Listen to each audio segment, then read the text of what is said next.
Welcome back and thank you for tuning in to today's video. We're going to be going over the 2012 MacBook Pro and picking it up for the holiday season 2020 and whether it's a good option for moving forward into 2021 and beyond. So stay tuned and let's check it out. The 2012 MacBook Pro is definitely an interesting unit, being manufactured all the way up from 2012 to December of 2016. It's definitely a unit that will remain supported in Apple's lineup for quite a long time, having the macOS support from 10.7 all the way up to 10.15. 10.15 isn't the latest software version as of today and also moving into 2021. However, that doesn't mean it won't be remaining supported during that time. For a good example, people still use the 2011 MacBook Pros. I use a 2011 17-inch MacBook Pro on 10.13 High Sierra. Works just fine. So in any case, with that knowledge in mind, the 2012 on 10.15 should last just as long, if not longer, than those older computers with the later software support have already.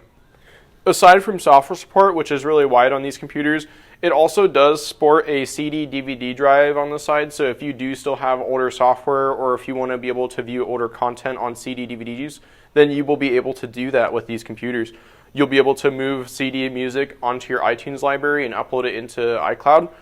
So that's definitely a good option if you want to be able to retain your old library on CD. Aside from having the CD/DVD drive, the upgradability of these computers is definitely a treat.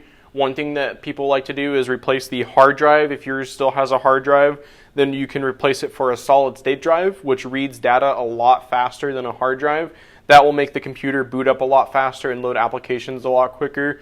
A second type of upgrade that people like to do is increase the stock or standard amount of RAM to 16 gigabytes maximum is what the system will support. So if something you're doing is like music production or light photo video editing, then you'll definitely want to look into upgrading the RAM to 16 gigs and then also replacing that hard drive for a fast solid state drive.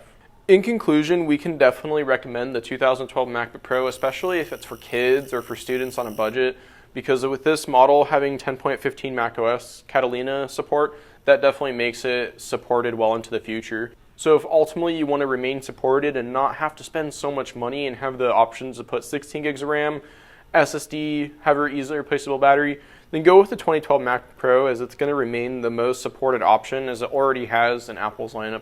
So if you liked what you found in today's video helpful, please leave a comment down below letting us know or drop a like. Also leave us a comment letting us know what type of content you want to see in the future. And please subscribe, hitting that notification bell icon so you get notifications when we upload content like this. Again, thank you for watching the Apple Exchange's YouTube channel and have a great day.